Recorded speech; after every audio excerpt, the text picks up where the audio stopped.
I just finished Autobiography of a Yogi, and I've got to say that this book is incredible. It's unbelievable, and it felt so good to read. It put me in such a good internal space where I felt at peace and a sense of hope and a sense of belonging upon reading it, during reading it, and when I finished the book. There's so much that I got from this book, and most of it was stuff that I already know, but was really more confirming what I already know and remembering what I already know. The book is by a guy named Paramahansa Yogananda. This came with the book. It's a little picture of him. He was an Indian monk, a yogi in the 1800s and 1900s. This book was written in 1946. He's credited to be one of the people that brought yoga from the east to the west. So in America, in Europe, we can thank Yogananda for the practice of yoga and our awareness of it. He is known to have witnessed miracles, experienced miracles. When he died, his body did not decay for weeks, and upon putting him in the casket, they got a verified letter from the morgue that they had never seen anything like this in a human being, where the body did not decay at all, it did not smell bad, it looked exactly the same as if he were still living, but he had passed on. So I think many people recognize Yogananda as a saint and as someone that really had this powerful connection with God. So what can we learn from Yogananda, someone like that? This book that was written almost 100 years ago, 80 years ago. What can we learn from someone like that? Well, I'll tell you. We can learn that God is not something that is out there. That is not something that happens when you die that we are not separate from. God is something that is immanent, is something that can be experienced in communion with. It is something that is here right now. It is who and what we are at our very essential nature. It is what everything is, essentially. It's just that most are unaware of that. Maybe not most, but a lot of people are unaware of that. If they were aware that we were connected to God in this way, then I don't think there would be as much suffering here on this earth, because when you connect with God and your higher power, something amazing happens where you have this sense of wholeness and internal peace that really can't be shattered or broken. It just is. And that is almost the proof of the existence of God and our connection to God, is what that subjective experience is like. It is unbelievable. And this man, Yogananda's life and his experiences are unbelievable. And the miracles that he witnessed and performed, and that his guru performed, and meeting people like Gandhi, teaching Gandhi Kriya Yoga, meeting saints. He met a woman saint that didn't eat anything for 50 years and was in perfect health. He met another saint that was just like the embodiment of bliss. And his story is so inspirational to the spiritual seeker. So God is something that can be connected with and is a part of us. I think that's one of the first things that is good to reflect on. The other thing that was really interesting is this idea of synchronicity and coincidences, miracles,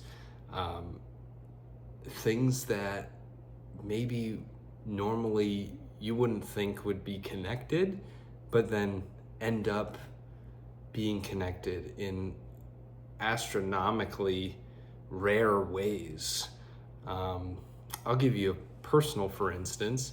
So upon finishing this book, the next day I worked out at the gym, and I was in the shower after finishing the gym, and I looked down at my feet and I thought to myself, man, I'm much taller than I used to be. And I had this sensation of feeling tall. And I'm average height, 5'11". And right after that, I turned around and I saw a friend of mine, one of my dad's friends actually. And I looked at him and I was like, hey, Kevin, how you doing? And he said, hey, life's a gift.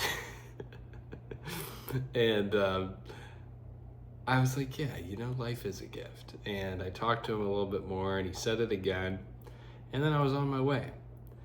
And when I got home, my wife looked at me as soon as I walked in and she said, did you get taller? I said, yeah, maybe I did. And I laughed and thought that was kind of funny. And then I started talking to her about, she said, we need to get our trees trimmed. I said, oh, well, I just saw Kevin, and Kevin does tree trimming. And she said, you just saw Kevin? You woke up in the middle of the night last night and told me that you had a dream about him and that he was much shorter than you. And I remembered in that instant that I had woke up in the middle of the night and told her that, and how bizarre it was that I had just seen him in real life. So, I mean, what's the point of that? It was, the message was life is a gift, and that's beautiful. It wasn't like this white light type of thing. It wasn't like a miraculous healing, but it was a connection between the inner and outer world, between dreaming and wakefulness. It was synchronicity. And those sorts of things happen in my life when I'm more connected to God and I'm more aligned with, I think, the heart, being a loving person, seeing that in myself and in other people. So I believe that Yogananda was connected to that pretty much all the time, and so miraculous things would happen around him and around others that he was close with that were also like that. Maybe this is the reason why he is held in such high regard. But needless to say, I was very inspired by this. You think about the way that our culture is set up and what most people struggle with today, and how things are starting to shift a little bit, and how growing up there's been this drive for, okay, well, when I get the wife or the husband, and I get kids, and I get a career, and I get the car, and I get the house, and I get this and that, then I'm gonna be happy, right? The outside world, the material successes are what enables us to feel happy. That's what we think, and what the world sort of pushes. And this book says, no, that's not the case. You start internally from a place of happiness, from a place of wholeness, from a place of being connected with God. And then those things may happen, right? And you may be able to enjoy them more. But it's not this book reminds me that like it's not far away. It's not something that I have to reach out for and grab. It's not something that it's not a goal that I have to achieve. Being a loving person isn't really a goal. It's what I am. It's what I think most people are in essence. I think the state of joy and happiness is a natural thing. That's what this book talks about in one way or another.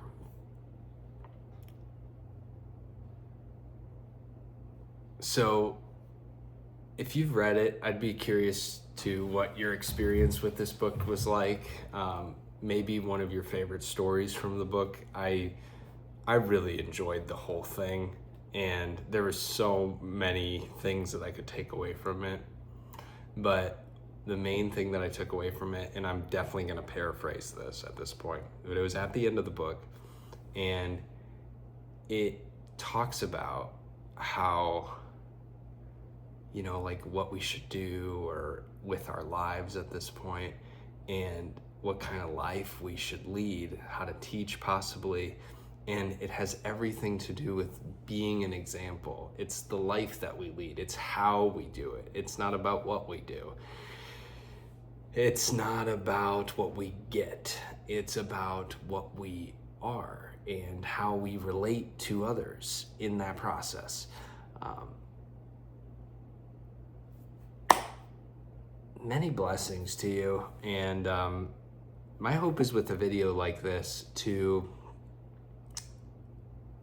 because I am a Greek Orthodox Christian. That's how I was born and raised.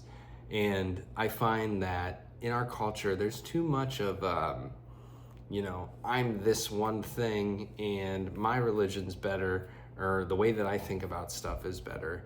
And a book like this for anybody could make their own religious practices better. That's the thing about yoga, is that it's like not really a belief system. It's like a science based off of what you do in the world and who you are and how you approach life. So whether you're Christian, whether you're Buddhist, whether you're Muslim, whether you're Hindu, atheist, Taoist, a book like this is something that will really rekindle your faith in humanity.